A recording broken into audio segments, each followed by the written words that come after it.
Eddsworld merchandise. If you want a little bit of Eddsworld to enrich your life, the Eddsworld store has you covered.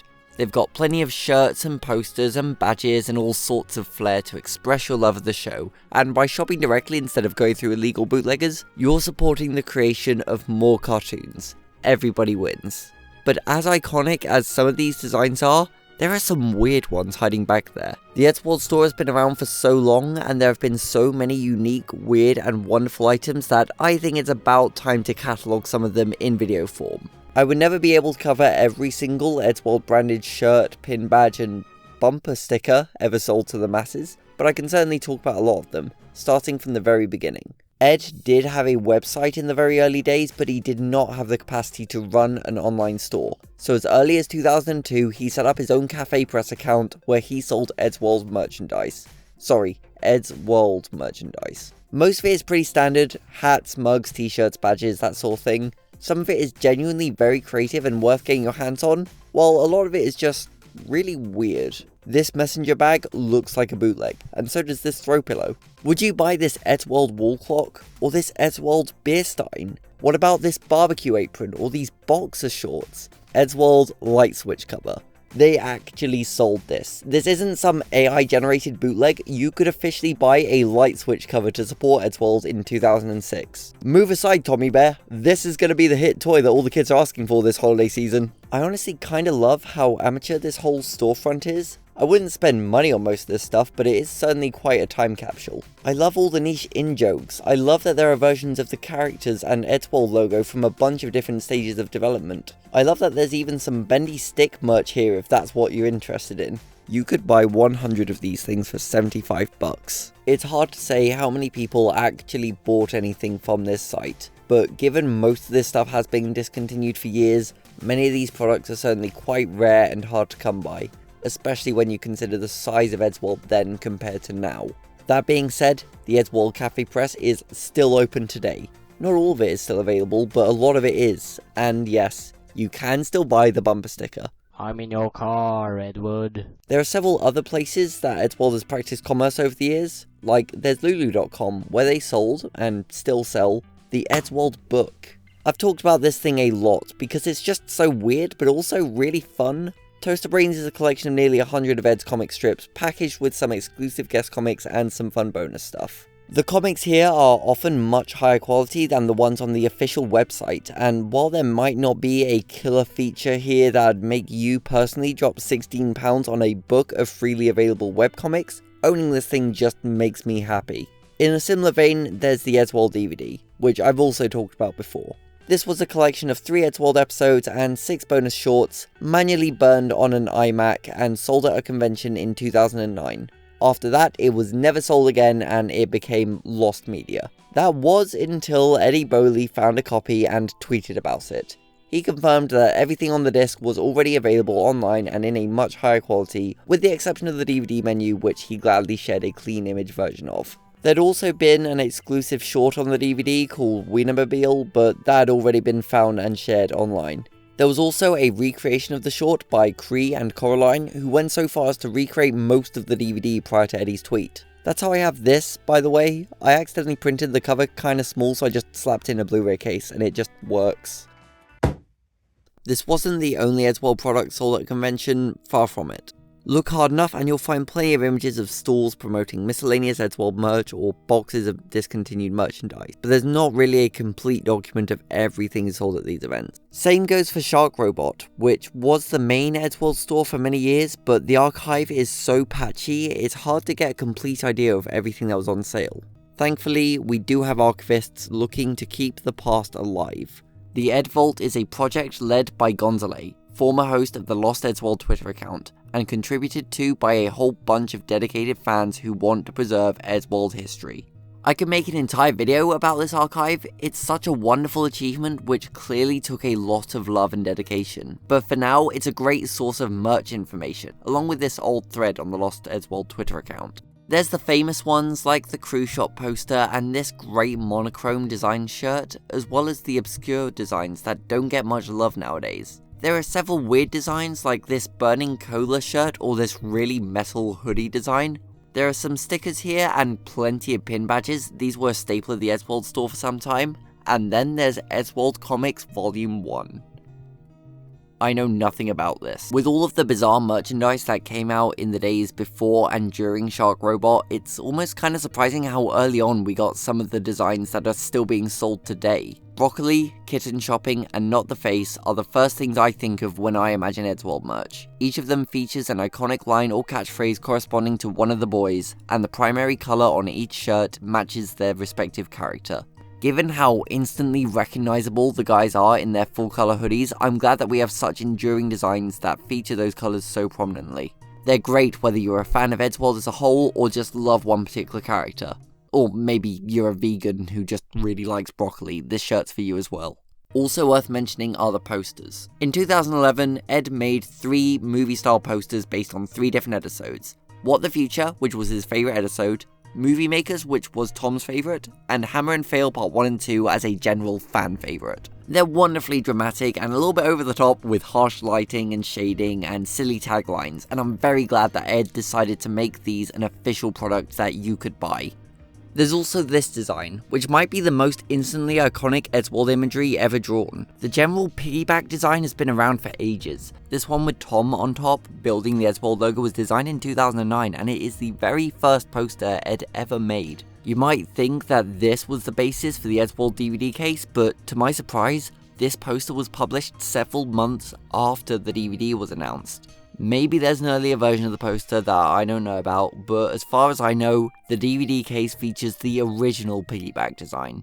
By the time of the Legacy, they'd mostly streamlined the merchandising process, but Shark Robot was still the primary online storefront. We did get a few new designs. Episodes like Fun Dead and Power Red and Hide and Seek all got these gorgeous new posters, and there were a few new t-shirts alongside the old ones. This Power Red inspired tee hit the shelves alongside this Bacon Cola one, although only the Power Red shirt is still available. There's also this lovely Ed Gould shirt, which went up in May 2012 with all profits going to charity. I'd also be remiss if I didn't talk about the unique merch that was available as part of the Indiegogo campaign. The fundraiser had one of those tiered reward systems, so if you donated 12 quid, you'd get a digital version of the soundtrack, but if you donated 20 quid, you'd get the soundtrack and a donor exclusive poster, signed by Tom, Matt and Paul. For £40 you'd also get this wristband, 250 people thought that this was a £20 upgrade, and for £80 you'd get a copy of Toaster Brains 2. This sequel was made exclusively for Indiegogo. There are stories of copies being sold at conventions, but more importantly, it was never sold online. I remember a time when this was completely lost media, and the only piece of evidence this thing even existed was this low-quality JPEG. Not long ago though, the entire book was scanned in high quality and shared on the Ed Vault. The book is filled with comics, of course. It opens with the greatest comic Ed ever drew, Don't At Me. But I particularly love all of the sketches and illustrations and script notes, and especially the stories. This on its own is a wonderful resource, and I really hope that it stays intact for the reprint. Matt recently announced a more complete version of Toaster Brains with unique annotations and trivia and work-in-progress drawings, and I'm very excited to see what that looks like when it drops. The true value of Toaster Brains really does come from having it as a physical book, and I'm sure it will be the greatest compendium of Ed's comics that ever existed. But until then, I'm very happy that such a wonderful source has been returned to the world. There were a few more Indiegogo perks after this, but most of it was specialist stuff. Rob Denblaker was the only one to donate $2,000 for the Eddsworld DVD, and as I've said before, this was different to the Eddsworld DVD. It was going to be a one-of-a-kind printing with a bunch of classic episodes remastered with new and original music. The disc never actually saw the light of day though. The new music that was necessary to avoid copyright trouble was just too expensive to commission across so many years of animation. So all of the money just went back into the show with Rob's permission. Sometime after the Eddsworld Legacy, the Shark Robot store went down along with the entire Eddsworld website. The domain was either hacked or bought by some scammer, if memory serves me correctly, and the Shark Robot store was shut down in part because of international shipping fees and Brexit. But by 2018, the Eddsworld store was back online and in the form we know today. All the classic posters and shirt designs were back, along with some very clever new ones. You can now buy the poster of Matt looking at a toaster from Xmas Day, the painting of Matt from What the Future, or even the cool Suits poster from the background of Hammer and Fail. This one's actually a reprinting, complete with Ed Gould's signature and all, and it's probably one of my favourite things currently for sale. There are now more theatrical style posters. Episodes like Spares, Space Face, and the Santa Claus trilogy have theatrical posters in the style of Ed's classic designs. They also sell this Jurassic Park homage for the Beaster Bunny, as well as this poster celebrating the 300th Eddsworld comic, both feeling unique to the Beyond era. Once upon a time, they sold stickers and badges, but now we have collectible enamel pins that get updated quite frequently. And of course, there's the t-shirts. Alongside the classic quotes and Power Ed shirt, you can now buy a Smeghead, I Love Matt, or Scarband t-shirt, just like the ones worn by the main characters in the show. And then there's this wonderful design, which borrows from the limited edition tote bag. This bag was available for March Madness a few years back, with a portion of the sales going to charity. Thankfully, you can still buy the shirt, and there's also a spooky edition of the bag available all year round. And while we're talking about timed exclusives, we gotta talk about Red October.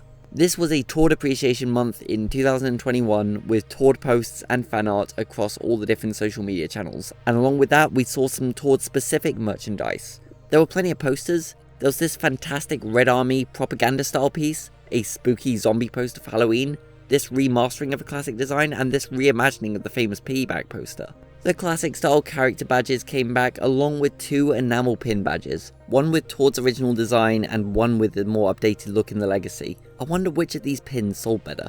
Oh, and there's this really cool and unique squared mug. Oh! So it turns out they sold more of these mugs than their supplier could handle, so the shipments were delayed and we got these rounded mugs instead. Still extremely cool. Similarly, we were shown this beta design for the bacon shirt that was edited very slightly for the final product. This one wasn't though, a shirt based on one of those classic Amberstand lineup tees. Both of these designs were just too obvious, and I'm very glad that they were brought into the world, at least for a month. The whole event raised £35,000, split between 2 charities, and thankfully we've had a bit more Tord merch since then.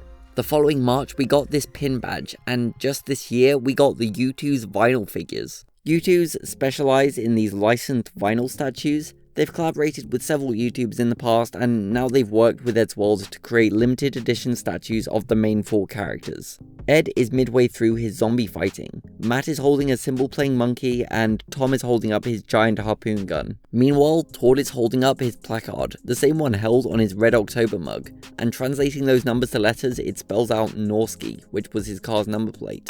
All of these are really nicely designed. It can often be hard to make 2D characters look good in 3D, so props to the team for doing such a good job. I only ordered one of these for myself, the Tord Vinyl, which is currently in the mail. In a similar vein, there's the makeshift plushies. These guys are also famous for their YouTuber collabs, and for Eddsworld they've put out plushies for Ed, Matt and Tom. This Ed is holding a can of cola, Tom is carrying a hip flask, and Matt is holding up a mirror. All very much in character. As with the U2's figurines, Ed came first while Matt and Tom were later released simultaneously, and all of them were limited editions, so you just can't buy them anymore. No sight of Tord, yet, but you can never say never. With all this talk of plushies, I feel like I'm forgetting something.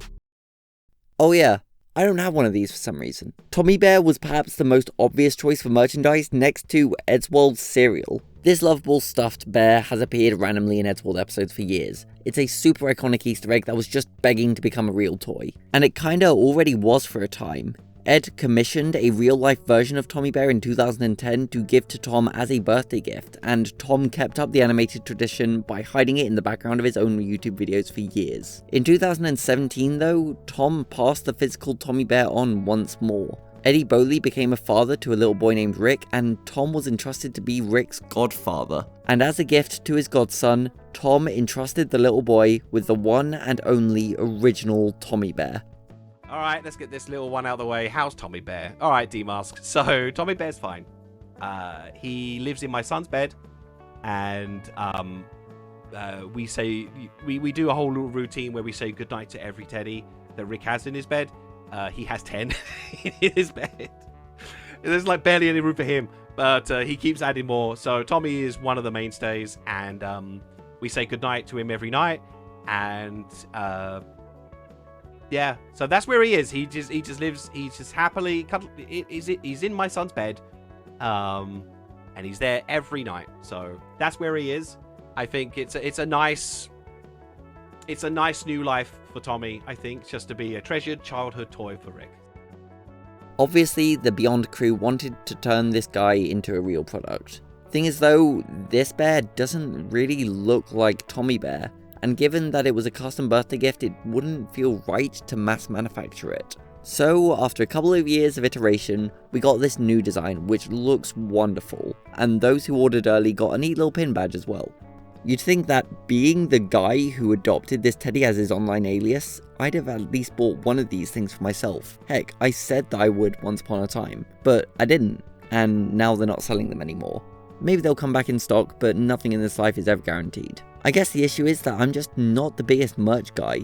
I've bought movie posters before, and I've been gifted pin badges in the past, all of which I love, but when it comes to fashion and decor, I tend to keep my tastes separate from my love of movies and the internet and things like that. Tell you the truth, the only Eddsworld merch I own is Toaster Brains obviously, and this bucket hat, which is based on the famous one worn by Ed's character in a bunch of different episodes.